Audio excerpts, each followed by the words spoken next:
Welcome to this special press conference on Operation Sindoor. We will begin with opening statements by the three senior officers to my right here, who have been directly overseeing operations during Operation Sindoor. We have Lieutenant General Rajiv Ghai, Director General Military Operations, who will cover the aspects related to land domain. Air Marshal A.K. Bharti, to his right, Director General Air Operations, will provide insights on the air domain.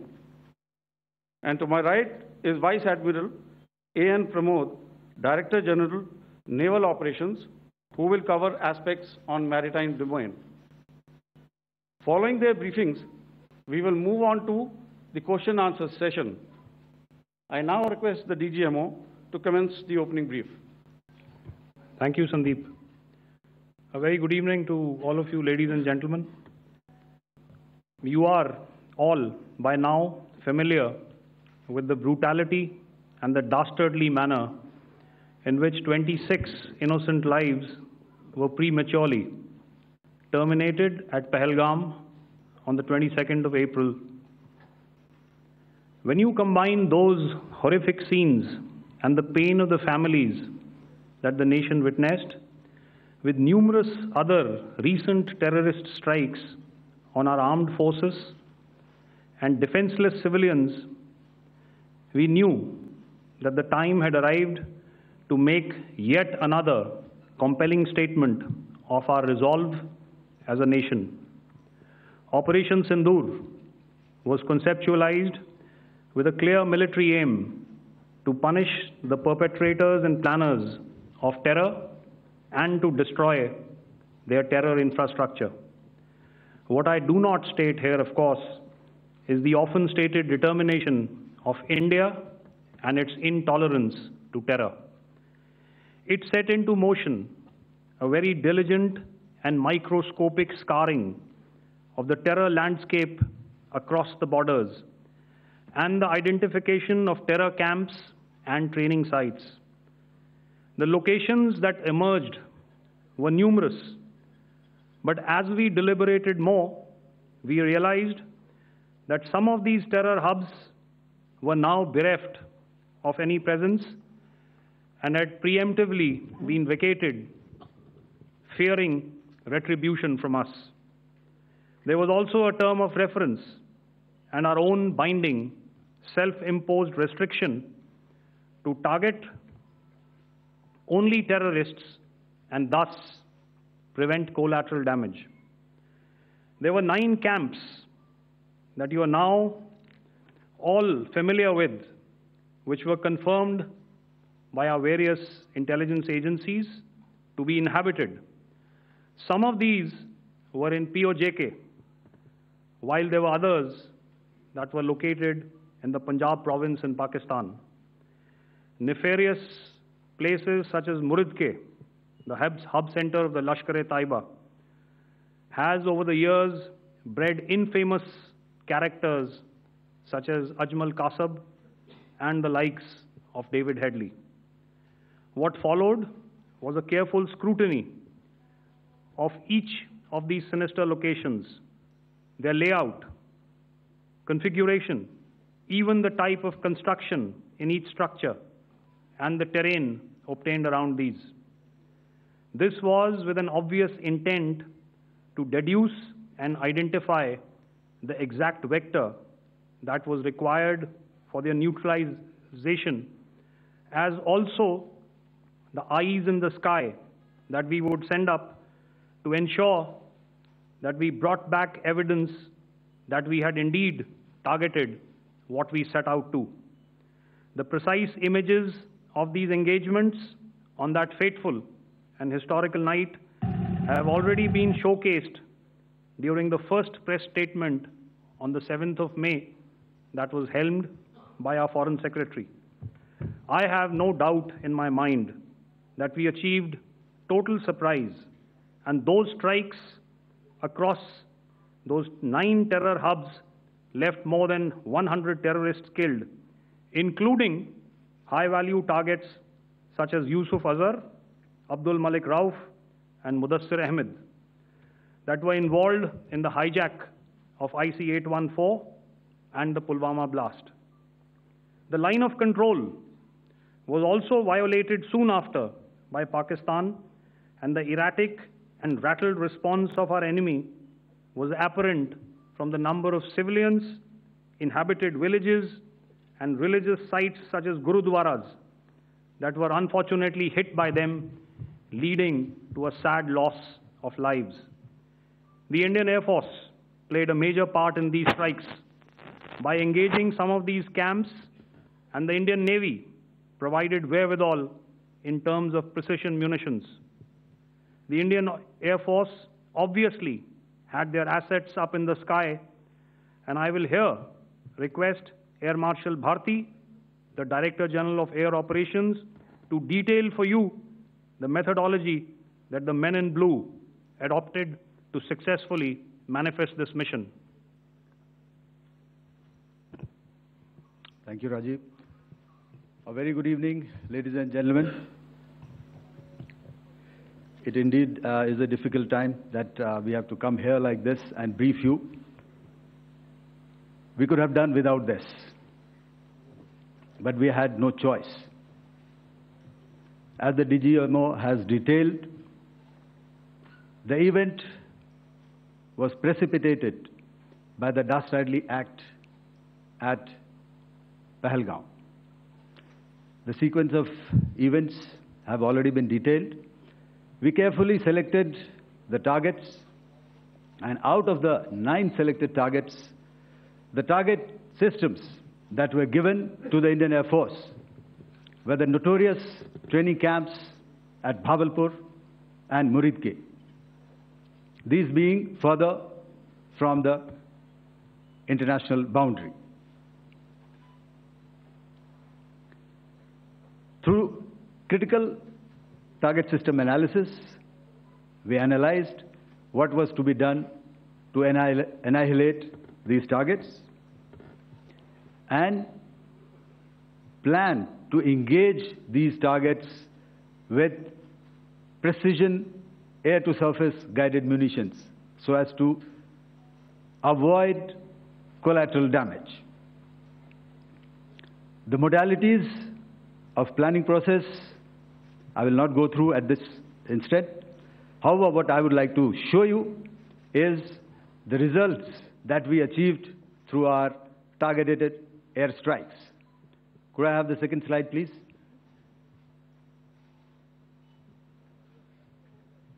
Yeah, change, please.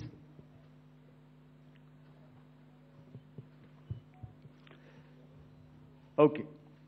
This is what the terror infra at Muridke looks like. If you see, north is as indicated, and to the right is east, where the international boundary lies. Could we have the next slide, please?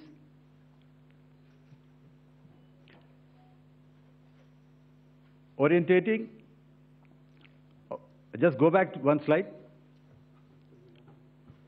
Okay.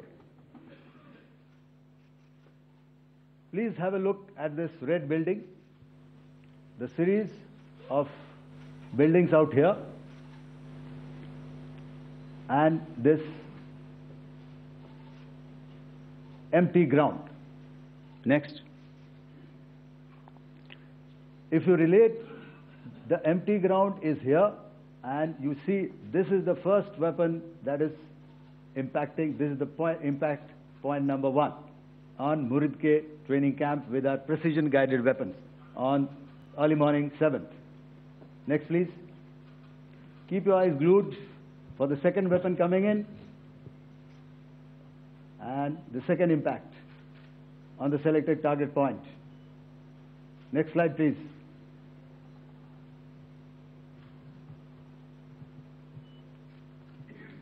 Third weapon, third impact. Continue. And fourth weapon, fourth impact. So these, through these targeted and precision targeting, we addressed the target at Murid Cave, which was the terrain infrastructure. Can you hear me? All right. Okay, I'll come closer to the mic. Now we go to the next target, which is the Bhavalpur training camp. Next slide, please. Okay, just wait. So the effect, if you see, the impact point, if I can point out, this is the impact point. The ammunition has gone through the roof and it has created a blast inside, the photographs of which you would have, all of you would have seen. And the red building, after that, there was this double-story building. It has been completely decimated by our precision targeting. Next, please. The target system, which was in the north, a series of buildings. I will show you how it looked. Next. Completely destroyed by our precision targeting. Next. Now coming to Bhavalpur, this is the target complex that we are dealing with, a fairly large target complex. So we had to carefully choose the points that we needed to address, which were high value and which would meet our stated objectives of eliminating the terrorists. I would like to draw your attention to this red canopy, and in relation to that, I would cover the targets. One target system is a series of buildings here, other one here, and other one out here. Next slide, please. This is how it looked before, and this is how the building looked after the impact of the weapon. And orientation in relation to this red canopy, you can see here. Next, please. Before, next, and after. The roofs have completely collapsed. Next. This is the target system. Next.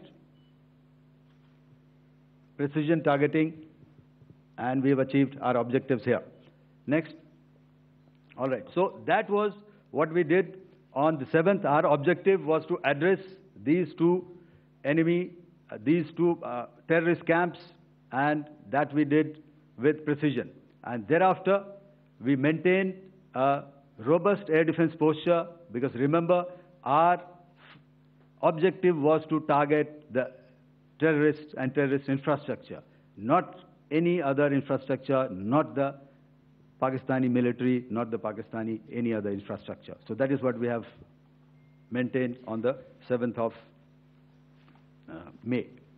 However, what we saw in the evening of 7th of May, we were saturated with a raid of Pakistani unmanned aerial vehicles and small drones. And these came in waves in our civilian areas, over our military installations, and all of them were successfully intercepted. Few of them did manage to land. However, there was not much damage that they did. And we have our robust counter-US hard kill and soft kill systems which did the job. However, the difference here was that we had targeted the terrorists. The adversary now has targeted our civilians and the military infrastructure. So it had to be responded to. So in a quick and calibrated response, that very night, we struck their radar installations at Lahore and close to Gujranwala, the LYT installation, to indicate to him that we are ready, yet we do not want to escalate. Our fight was with the terrorists and not with the Pakistani military establishment. Thank you.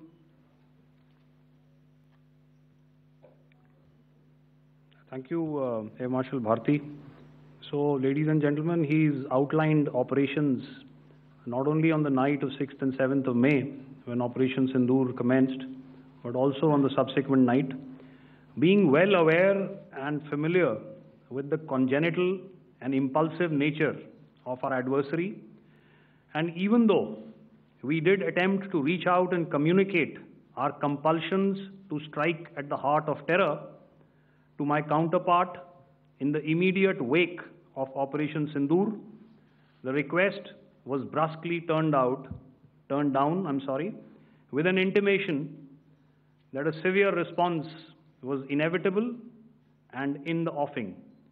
We were, of course, prepared.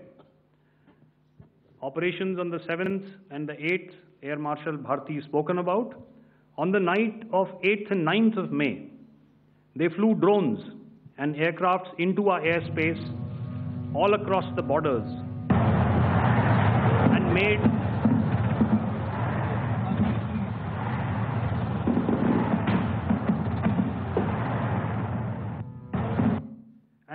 largely unsuccessful attempts to target numerous military infrastructure. Violations on the line of control by Pakistan also commenced yet again and precipitated into fierce arty engagements. The air operations on the night of 8th and 9th of May, I'll yet again request the DG Air Operations to cover.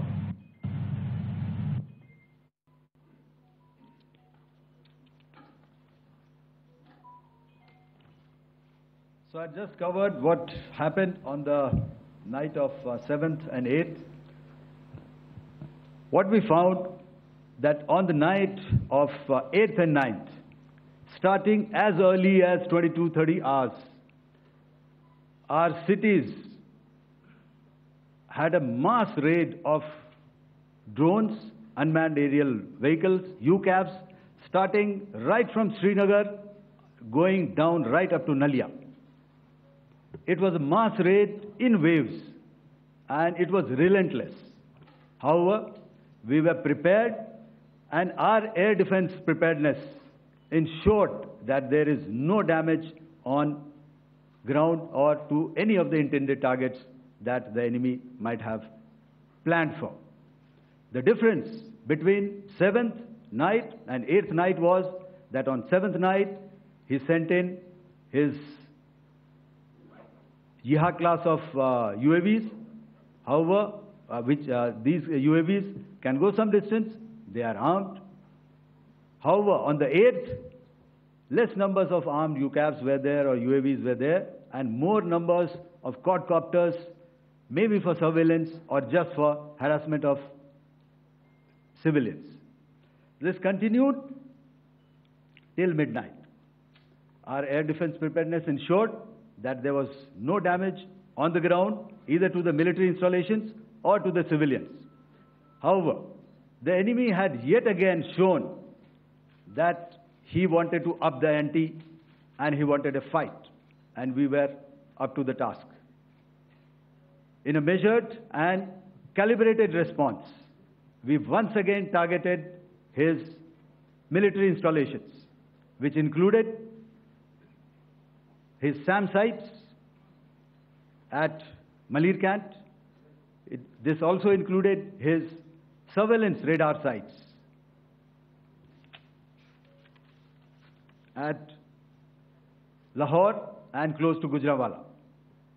These were suitably addressed, and thereafter his drone attacks continued even till morning, which we countered, and during the daytime there was some respite. Here I would like to bring out another aspect. What we found was that while the drone attacks were being launched from somewhere close to Lahore, enemy had allowed his civilian aircraft to also continue to fly out of Lahore. Not only his own aircraft, but international passenger aircraft, which is quite insensitive, and we had to exercise extreme caution, even at the cost of some tactical disadvantage, to ensure that there is no damage to any of the civilian aircraft. And this was also brought out in our press briefing during the day. So I will now hand over to my colleague to cover the events of 9th onwards. On land, we also undertook certain measures such as deployment of air defense and electronic warfare assets to establish an integrated grid with the Indian Air Force, and I have seen and heard some of you wax eloquent about the benefits of such an architecture when it comes to negating and combating air intrusions. We also carried out deployment to include movement of our forces in the land, sea, and air domains. The night of the 9th and the 10th of May saw similar intrusions by drones and aircrafts, and this time there was a concerted effort to target airfields and some very, very important logistic installations, albeit yet again unsuccessful and denied gallantly and efficiently, I must say, by the integrated Indian Air Force and Indian Army Air Defense. We further strengthened our deployment and also initiated some pressure points to send a very clear and unambiguous message to the other side to desist from any misadventures on land. Some of the airfields and dumps saw repeated attacks in waves from the air. All were thwarted. The Pakistan Army has reported to have lost approximately 35 to 40 personnel in artillery and small arms firing on the line of control between the 7th and the 10th of May. What the other side had probably also not reckoned with was the speedy and precise turnaround and hit back by the Indian Air Force. And I will yet again ask Air Marshal Bharti to speak about these significant and game-changing strikes. I will thereafter request Vice Admiral Pramod, my colleague and Director General of Naval Operations, to tell us about some very telling naval maneuvers in the Arabian Sea that exerted pressure on the night of 9th and 10th of May. Over to you, sir. Thank you. Commencing about 2000 hours, that is 8 p.m. local time, on 8th of May, several Pakistani unmanned aerial systems, drones, combat vehicles attacked multiple IF bases. These included Jammu, Udhampur, Pathankot, Amritsar, Bhatinda, Nal, Dalhousie, Thois, Jaisalmer, Uttarlai, Falodi, Nalia. These were almost simultaneous and they came in waves. All our AD guns and other systems were waiting for them. All these waves were neutralized by our trained crew using the air defense systems that they have, and also some of them were utilized using our legacy systems like Pechoras and IF Summer, which we have recently acquired. And some were neutralized by the Garud snipers. There was no damage on ground from these incursions and these mass raids, if I could call them, from the Pakistani side. However, following these relentless attacks on our air bases, on our forward positions, and on our civilian targets, this was time to convey some message to our adversaries. And therefore, a decision was taken to strike where it would hurt. And towards that, in a swift, coordinated, calibrated attack, we struck his air bases, command centers, military infrastructure, air defense systems across the entire Western Front. The bases we struck include Chaklala, Rafiki, and mind you, Chaklala is Islamabad, Rahim Yar Khan, Sakar, sending a clear message that aggression will not be tolerated. This was followed by strikes at Sargoda, Bholari, Jacobabad. We also struck the C2 centers at Murid, the UAE complex at Murid, Rafiki, radar at Chunia, which I will show you, Rahimyar Khan airfield, and the unmanned combat aerial vehicle hangar at Sakar. I would like to reiterate here that we have the capability to target every system at these bases and more. However, it was only a measured response to instill good wisdom to our adversary to refrain from further escalation. IF's response was directed only at military installations, avoiding civilian and collateral damage. I would now like to show you some of the effects that have been achieved as a result of our air operation.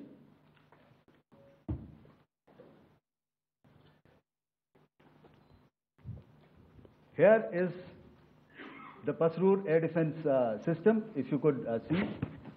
Zoomed up view, this is the radar mounted on a high tower. And after the strike,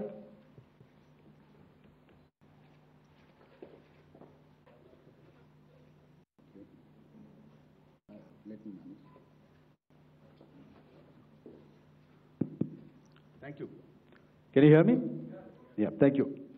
And after the strike, this is what has happened. This radar has been taken out, completely burnt. Next slide, please. The Chunia air defense radar, which was taken out on 7th and 8th. This is the radar site. A blown up photograph, once again, on a tower. Not very clear, but what you see very clearly is the after effect after we have struck. The radar head has been completely decapitated. Next slide, please. Arifwala air defense radar. In this complex, you see how it looked before, blown up image, and after really blown up. Next. Now coming to Sargodha airfield.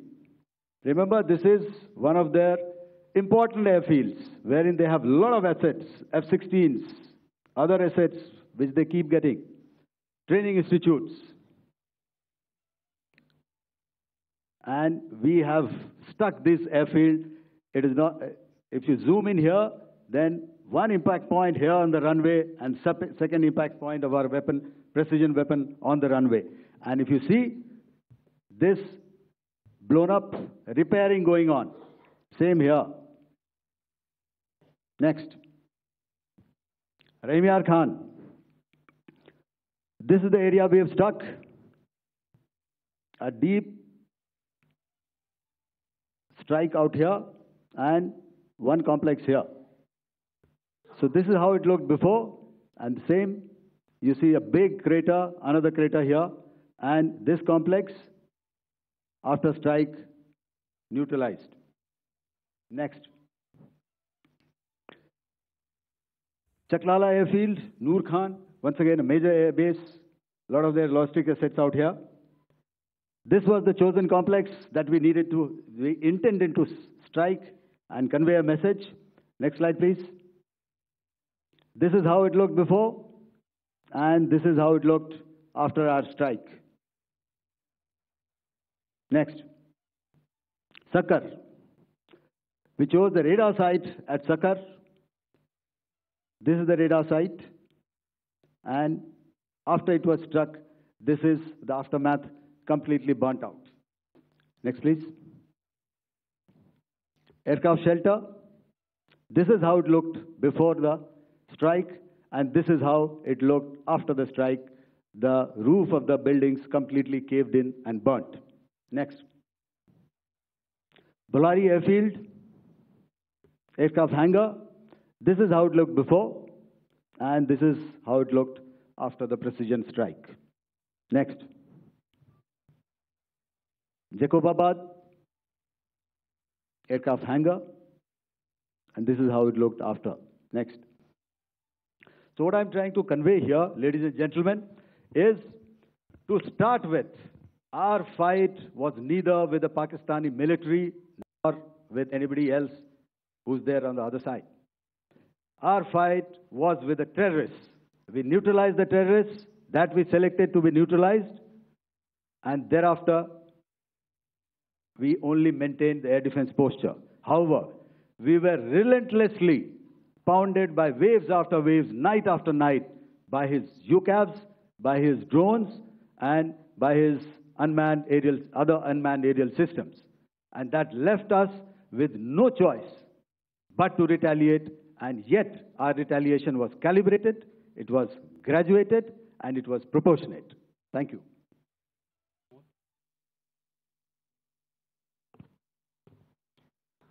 Good evening, ladies and gentlemen.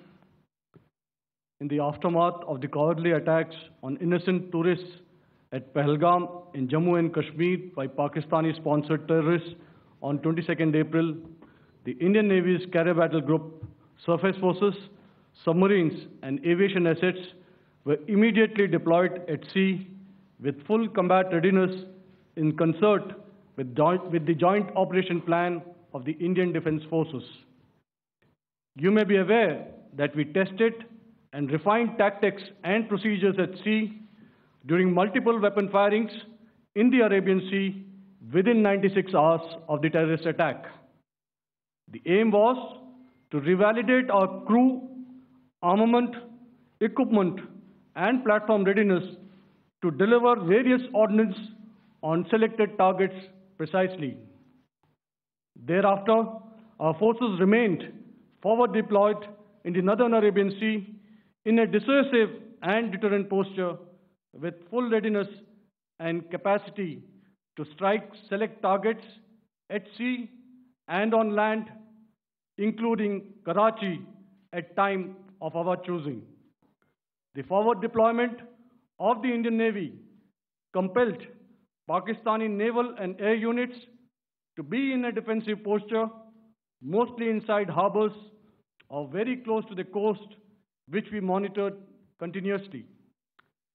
The Indian Navy maintained seamless maritime domain awareness throughout the duration and was entirely aware of the location and movement of Pakistani units.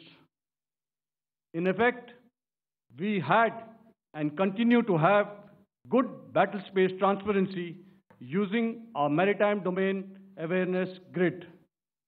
As you are aware, our response has been measured, proportionate, non-escalatory, and responsible from day one. Accordingly, the calibrated approach considered all options, including the ability of the Indian Navy for offensive action from and at sea. As part of this escalation control mechanism, the application of force by the Navy was planned in a synchronized manner in coordination with the Army and Air Force, the highlight being teams from the three services working closely in an integrated manner.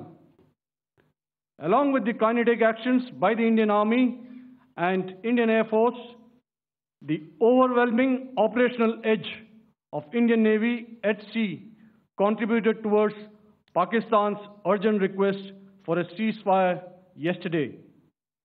As we speak, Indian Navy remains deployed at sea in a credible deterrent posture to respond decisively to any inimical action by Pakistan or Pakistan-based terrorists. Thank you. Samno Varna, Jai Hind. Now I'll hand over to Director General Military Operations for further proceedings. Ladies and gentlemen, on the 10th of May, in the morning, even as we were getting into a huddle to wargame the events of the previous night, a routine exercise, I received a message on hotline from my counterpart in Pakistan seeking my willingness to communicate. Since our initial aim was to strike at terror camps, and all our actions in the subsequent days were in response to the intrusions and violations by the Pakistan Air Force and its army, it was decided that I would indeed speak with my counterpart. You are already aware, I've seen it being covered on national television, that my communication with the Pak Dgmo was conducted at 15:35 hours yesterday and resulted in cessation of cross-border firing and air intrusions by either side with effect from 1700 hours 10th of May after he proposed that we cease hostilities. We also decided to further speak on the 12th of May, that's tomorrow, at 1200 hours, to discuss the modalities that would enable the longevity of this understanding. However, disappointingly, and must I add, expectedly, it took only a couple of hours for the Pakistan Army to violate these arrangements by cross-border and across the line of control firing, followed by drone intrusions across the expanse of the Western Front through last night and in the early hours of the morning today. These violations were responded to robustly and dealt with as they must be. We have earlier today sent another hotline message to my counterpart highlighting these violations of the understanding between the DGMOs on the 10th of May and our firm and clear intent to respond to these fiercely and punitively, if repeated tonight, subsequently, or later. In this regard, I must inform all of you that the Chief of Army Staff has earlier today conducted a security review and has granted full authority to our Army commanders for counter-actions in the kinetic domain in case of any violation by Pakistan.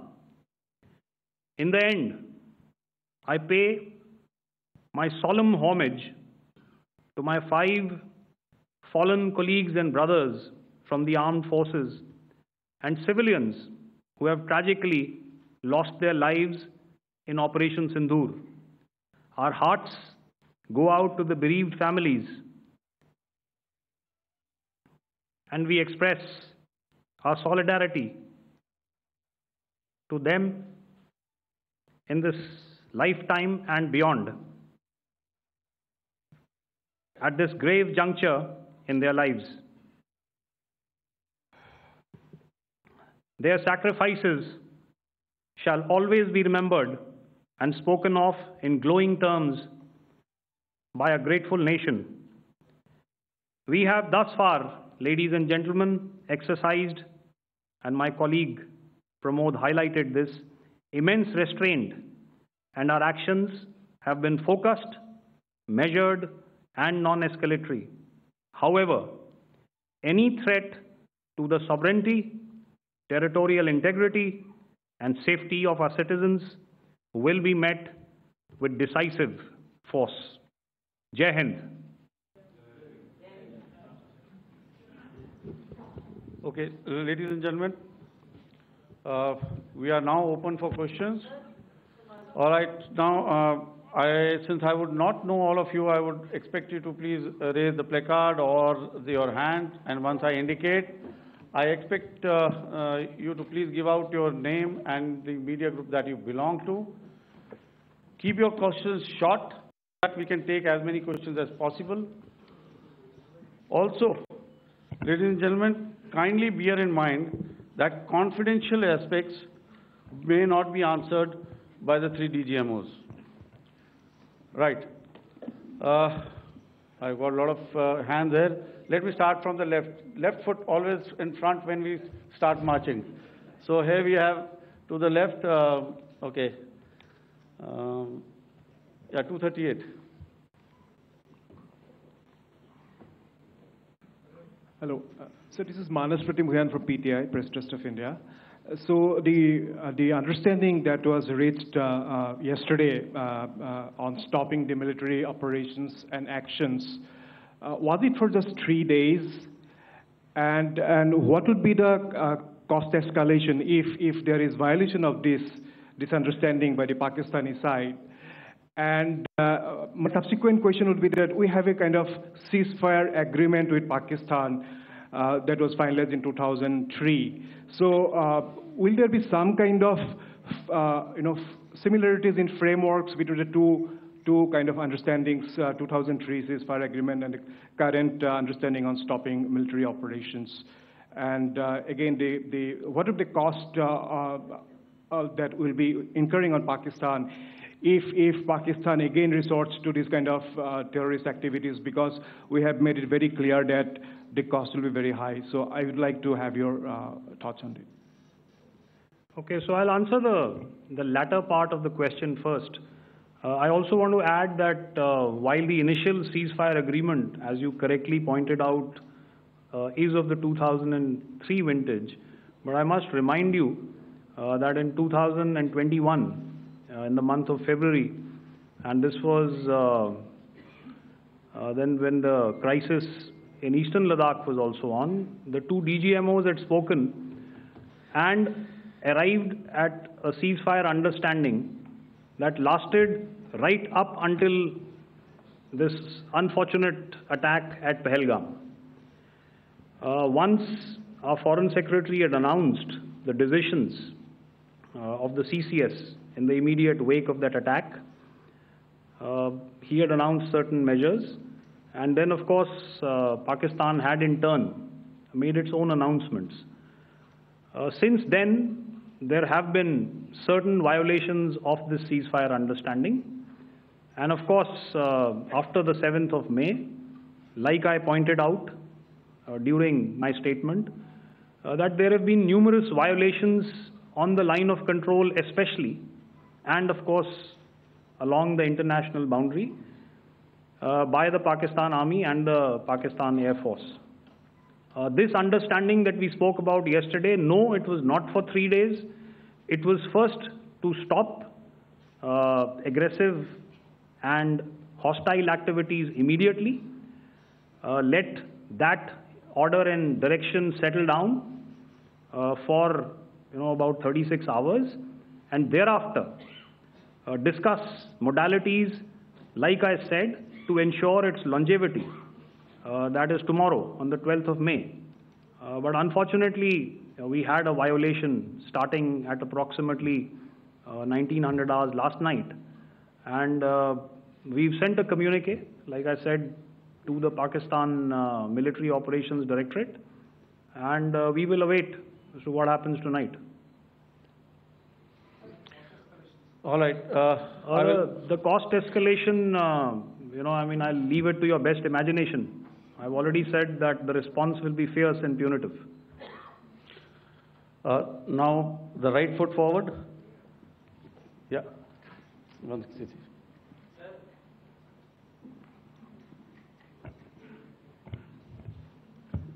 Sir, I'm Ajit Dubey from ANI, sir. Sir, my question is that you talked about the loss of lives to the Pakistan Army, that was around 35 to 40 kills secured by the Indian Army. Sir, can you tell us what would be the total loss of life to the Pakistan Army in both Army and Air Force attacks, sir? And how good was the performance of the BrahMos, Scalp and the S-400 during the operations? And sir, since we have just one line. No multiple questions, please. Sir, all right. And since sir, we have achieved such a spectacular, we have made good achievements in this entire operation. Can we say that we have emerged victorious, or we have a big upper hand over the Pakistanis in this entire conflict? Thank you very much, sir. So I'll answer the question about the loss of lives on the other side. Of course, there are various means to ascertain that number. There is information from various agencies that come in. There are, of course, on the line of control, other ways to find out as to what has been the effect of what you are doing there in ceasefire violations. So therefore, I mentioned 35 to 40 on the line of control, and please remember that once Operation Sindoor was launched, the responses of the Pakistan Army were also on Indian Army or the Indian Armed Forces infrastructure. Let me put it that way. So that's why I did not cover casualties of the Pakistan army, at least in the initial phases of battle, because those were not our targets. Our targets were terror-oriented, and of course later, once they launched air intrusions and air operations on our infrastructure, we've used heavier weapons, and of course there would have been casualties, but those are still being assessed. The effects of the weapons that you mentioned, I will request Air Marshal Bharti to apprise all of you about those. Good evening, Mr. Sujit. How are you? Ajit. Okay, we're meeting after some time. I never mentioned about any of the weapons that we used. Check. Okay. What I was saying, that I never mentioned of any of the weapons, the caliber that we used. All right, so we'll leave it at that. Those are matters of operational details which I would not like to go into. But suffice to say that whatever methods and whatever means we have chosen, it had the desired effects on the enemy targets. How many casualties? How many injuries? Well, to start with, our aim was not to inflict casualties, but in case there have been, it is for them to count. Our job is to hit the target, not to count the body bags. And the last part of your question, I wonder if you read out the tweet on ADG-PI at midnight once we'd done what we had to in Operation Sindoor. And that's credit to my friend here on the left. Justice has been served, Ajit. That is all that I will say. নানা ধরনের content দেখার জন্য like করুন, share করুন আমাদের Facebook page, subscribe করুন আমাদের YouTube channel. পাশাপাশি অন্যান্য ব্রেকিং নিউজের জন্য অবশ্যই চোখ রাখুন রিপাবলিক বাংলায়।